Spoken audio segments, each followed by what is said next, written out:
Meanwhile, celebrations are on in Finland. The country is set to become the latest NATO member. NATO is the North Atlantic Treaty Alliance, a military alliance that is led by the US. Finland had been trying to join for months, and finally it can. That's because Turkey has given the green light. It was the last hurdle. NATO has 30 members, including Turkey, and all members must agree before a new country is allowed to join. So the decks have been cleared for Finland to join. It will formally be inducted in the next NATO meeting. That's in July this year. But remember, Finland was not the only country that wanted to join NATO. Sweden applied too at the same time. Both these Nordic countries, Finland and Sweden, have been traditionally neutral. But they decided to join the NATO camp after Russia invaded Ukraine last year. This is what some Finns had to say. Well, I believe that in this kind of environment, political environment nowadays, I believe that there is definitely strength in numbers, and there is a good opportunity now that we can all be united under this NATO banner, and no longer maybe be under any kind of threats. I think it would be good. I mean, we get more international connections, and it could really help Finland if Russia would decide to do something, for example. It could be really good for Finland. Both Finland and Sweden decided to seek NATO protection against possible Russian aggression. Because NATO has a rule: an attack on one member is an attack on all. So NATO is like a security insurance, and membership would prevent a Ukraine-like situation, where the West can help, but only indirectly. So these countries, Finland and Sweden, wanted to join, but they face two roadblocks, Hungary and Turkey. Both have leaders that the West considers problematic. Hungary's Viktor Orban and Turkey's Recep Tayyip Erdogan. And Erdogan, in particular, has been using the Nordic countries as political pawns. He blocked their entry to the NATO. Why would Erdogan do this? He's been in power for 2 decades using authoritarian tactics. He started as Prime Minister of Turkey in 2004, then became President in 2014. In 2018, he abolished the position of Prime Minister and became President again. He's basically been making changes to Turkey's government to extend his reign, and that's just one of the problems that Western democracies have with him.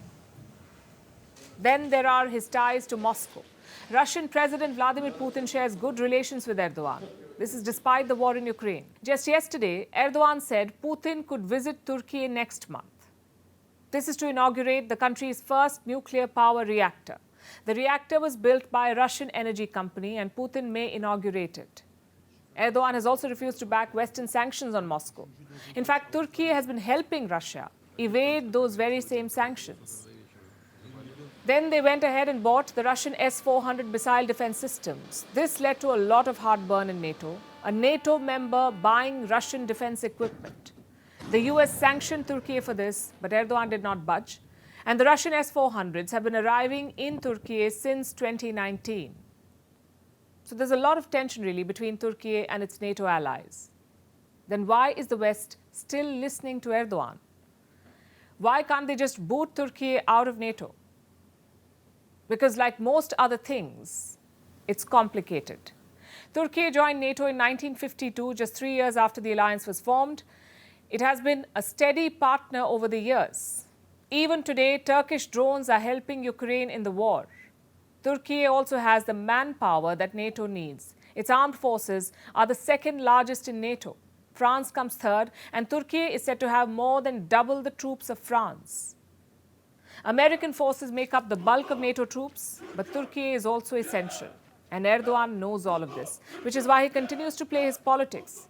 He blocked the entry of Nordic nations, saying they allow anti-Turkey activities. Both Sweden and Finland, they have Turkish dissidents and Kurds who want to break away from Turkey. Erdogan calls them terrorists. Some of these groups are also part of an attempted coup in Turkey in 2016. Basically, Recep Tayyip Erdogan has an axe to grind with these people. He says Sweden should deport them. Only then will he allow Sweden to join NATO. He had similar issues with Finland too, but apparently they have been resolved. Erdogan praised what he called Finland's authentic and concrete steps on Turkish security. And that's why the Turkish parliament ratified Finland's membership yesterday. The approval of the protocol for ratification of Finland to join NATO as follows. Vote 276, approved 276.